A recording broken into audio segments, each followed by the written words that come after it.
final delegado era tirado, em Assembleia Geral era um. Era proporcional. Para cada certo número de estudantes, você tinha delegado. Uma coisa assim, tinha uma proporção.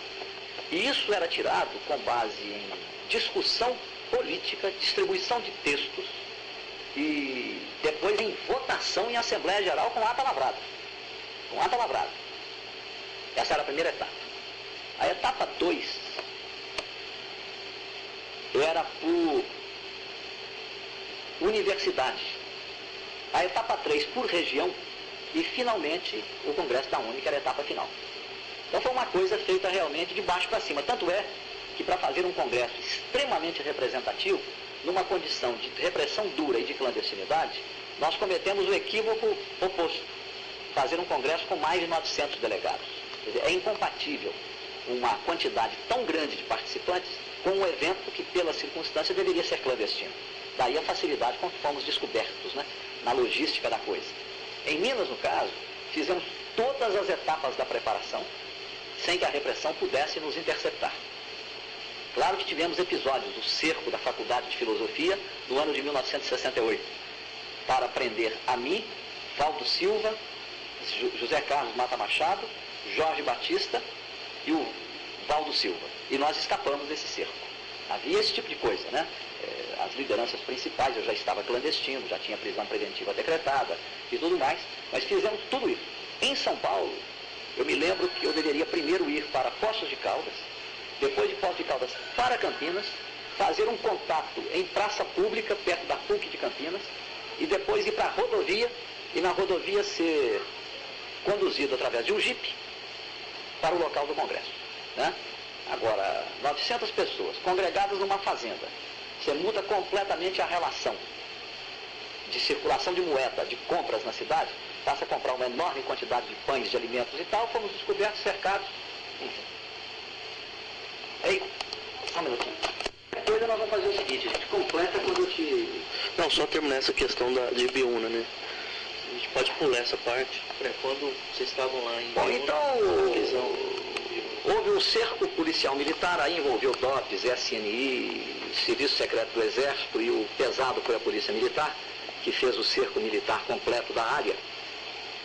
E eu me lembro que dentro do Congresso de Ibiúna ocorreu uma discussão, que um grupo ligado à Aliança Libertadora Nacional, inclusive é curioso isso, o próprio José Dirceu participava, mas um grupo se inclinava por uma resistência armada ao cerco policial.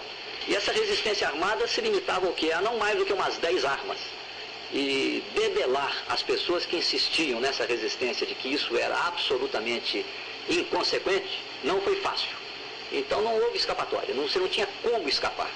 É como se estivéssemos assim num lugar que terminava com um morro em formato de meia-lua, com uma mata densa, e tudo foi cercado pela Polícia Militar Armada. Então foram todos presos. Eu tenho a impressão que ninguém escapou.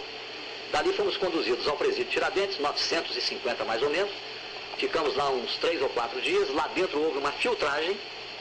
E essa filtragem significou a manutenção de não mais do que uns 100 presos no Brasil inteiro. E cada um filtrado para o seu estado de origem. Então eu vim para Belo Horizonte junto com César Maia, com Jorge Batista e alguns outros.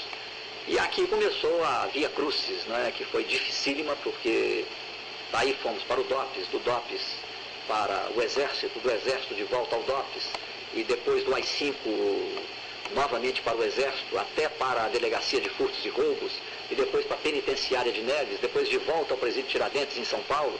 De vez em quando éramos trazidos a um quartel do Exército em Minas Gerais. Aí foi muito doloroso.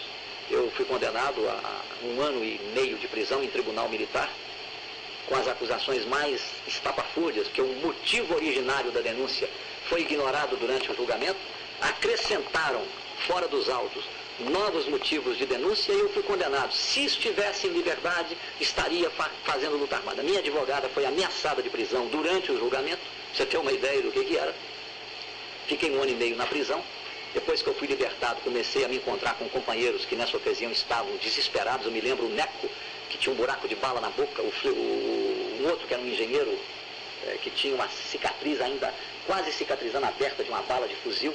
De alguma maneira fiz por onde dar algum apoio a eles, algum dinheiro, uma apoio dessa ordem mais humanitária, e acho que fui descoberto. O fato é que moveram contra mim uma perseguição implacável, cercaram a casa dos meus pais, que foi invadida.